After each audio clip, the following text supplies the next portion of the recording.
ఈరోజు దేవుని మాట సామెతల గ్రంథం 3వ అధ్యాయం 21వ వచనం. నా కుమారుడా, లెస్సైన జ్ఞానమును వివేచనను భద్రం చేసుకునుము. వాటి నీ కనుల ఎదుట నుండి తొలగిపోనీయకుము. అవి నీకు జీవంగాను నీ మెడకు అలంకారంగాను ఉండును. అప్పుడు నీ మార్గమున నీవు సురక్షితంగా నడిచెదవు. నీ పాదము ఎప్పుడునూ తొట్టిల్లదు. ప్రియమైన దేవుని మాట వింటున్న నా సహోదరి సహోదరులారా, 21 నుంచి 23 సామెతలు 3వ అధ్యాయం. నా కుమారుడా, లెస్సైన జ్ఞానమును వివేచనను భద్రం చేసుకునుము. ఈ లెస్సైన జ్ఞానము వివేచన ఎక్కడి నుంచి వస్తుంది? దేవుని నుంచి వస్తుంది. దేవుని యొక్క జ్ఞానం ముందు మన జ్ఞానము అసలు ఏమాత్రము పనిచేయదు. ఆయన సర్వాన్ని సృష్టించిన సృష్టికర్త, నన్ను నిన్ను సృష్టించిన సృష్టికర్త. జ్ఞానం వలన ఏమొస్తుంది? ఏమొస్తుంది? ఎంతో లాభం ఉంటుంది జ్ఞానం వలన. మనం నడవలసిన త్రోవ మనకు తెలుస్తుంది. మరి జ్ఞానం ఎక్కడి నుంచి వస్తుంది? దేవుని వలన వస్తుంది. అది కొనుక్కుంటే రాదు, ఇతరులను చూస్తే రాదు, ఇతరుల ఆచారాల సాంప్రదాయాలను అనుసరిస్తే రాదు. మరి జ్ఞానం అనేది దేవుని నుంచి వస్తుంది. మరి దేవుని కృప, దేవుని యొక్క దయ, దేవుని యొక్క శక్తి పొందుకొని మనము ఆయన పాదాల చెంత చేరి అడిగితే ఆయన జ్ఞానాన్ని ఇచ్చే దేవుడుగా ఉన్నాడు. అంత మాత్రమే కాకుండా వాటిని కన్నులెదుటిని తొలగిపోనీయకుమని దేవుడు చెప్తున్నాడు. మనకిచ్చిన జ్ఞానాన్ని మనం ఏం చేయాలంట? మన కన్నుల ఎదుటి నుంచి తొలగిపోనివ్వకూడదు.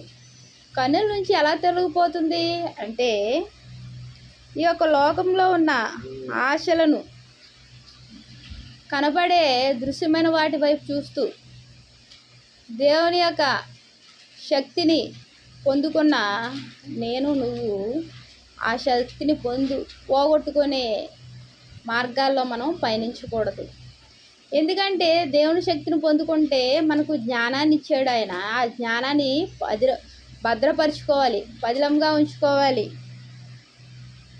మరి అది కన్నుల ఎదుటి నుంచి తొలగిపోకూడదు అంటే మన కన్నులు ఎటువైపు ఉండాలి? ఆయన ఇచ్చిన జ్ఞానం వైపు, ఆయన దయచేసిన మేలుల వైపు, ఆయన చేస్తున్న కార్యాల వైపు, ఆయన వైపు మన దృష్టి ఉండాలి.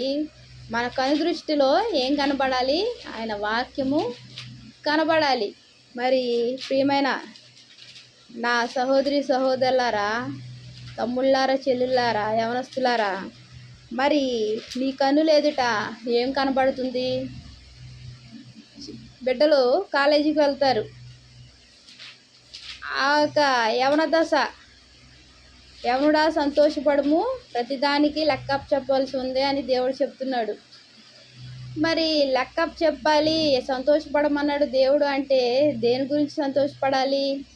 దేవుడు నీకు ఇచ్చిన కృపను బట్టి, నీకు ఇచ్చిన శక్తిని బట్టి నువ్వు సంతోషపడాలి. కానీ వేరొక విషయంలో జోక్యం ఏమాత్రము చేసుకోకూడదు. ఏమిటా జోక్యం అంటే, నీ కన్నుల ఎదుట వేరొక దృశ్యమైన వేయి నువ్వు ఉంచుకోకూడదు. నీ తల్లిదండ్రులు ఎంత కష్టపడి చదివిస్తున్నారో అది గుర్తుండాలి. అలాగే నీ యొక్క పరమ తండ్రి ఆయన యొక్క కృపను కోరుకొని జీవించే వారంగా ఉండాలి. మరి దృశ్యమైనవి ఏది నీ హృదయంలో ఉండకూడదు. దృశ్యమైనవి ఉంటే ఏమవుతుంది? చదువు పాడైపోతుంది. చదువు ఉంటుందా? చదువు ఉండదు. మరి చదువుకోవాల్సిన వయసులో ఏముండాలి?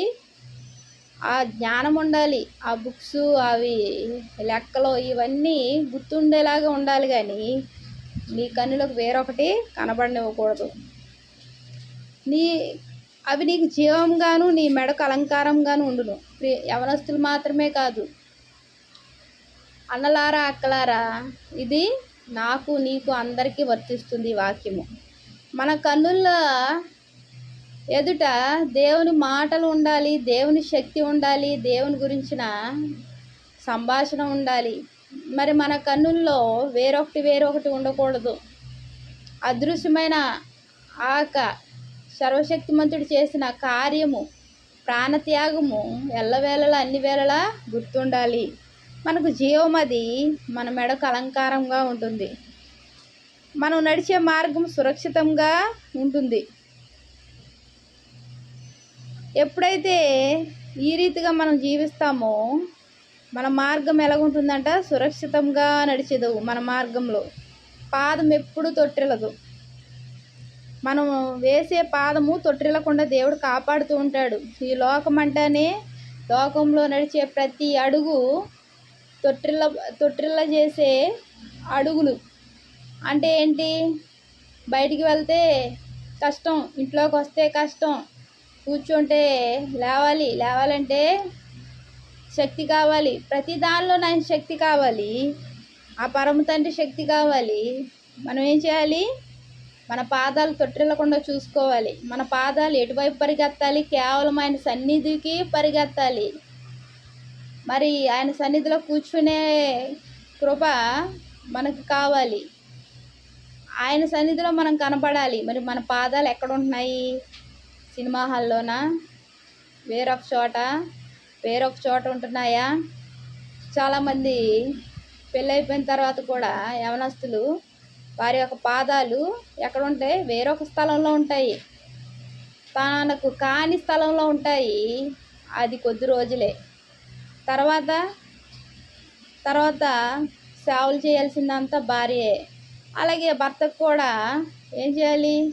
భార్య ఒక అడుగులు ఎటేటో ఉంటే పాదాలు, తర్వాత సేవ చేయాల్సింది ఎవరికి? భర్తే చేయాలి. ఏదేమైనప్పటికీ భయం భక్తి కలిగి జీవించాలి అంటే ఏం కావాలి? మన పాదాలు తొట్టిల్లకుండా చూసుకోవాలి. నేనైనా నువ్వైనా మనం అందరం ఎవరమైనా సరే ఆయన కృపలో ఆయన నీడలో ఉండాలి. అంతేగాని మన యొక్క పాదాలు వేరొక చోట నిలవకూడదు. ఎక్కడ నిలుస్తున్నాయో మనం నిలవకుండా చూసుకోవాలి. అప్పుడే దేవుని యొక్క కృప నిండుగా మెండుగా మన మీద ఉంటుంది. దేవునికి వందనాలు. ప్రార్థన చేసుకుందాం. మహాప్రేమగల తండ్రి, కృపగల నాయన, నీకు ఎన్నో వందనాలు, స్తోత్రాలయ్యా. తండ్రి, మా పాదాలు నీ సన్నిధిలో నిలిపే కృపను అనుగ్రహించండి. వాక్యం వింటున్న ప్రతి ఒక్కరిని ఆశ్రయించి దీవించండి ప్రభా. తండ్రి, నీ జ్ఞానాన్ని మాకు అనుగ్రహించండి ప్రభా. మా కన్నులు ఎదుట నీ వాక్యము, నీ ప్రార్థన, నీ శక్తి ఉండులాగన ఈ పరిశుద్ధాత్మ శక్తిని మాపై కుమ్మరించండి అయ్యా. ఇక ఎన్నో వందనాలు, స్తోత్రాలు చెల్లించుకుంటే స్నానం వేడుకుంటున్నాను తండ్రి. ఆమేన్. Praise lord.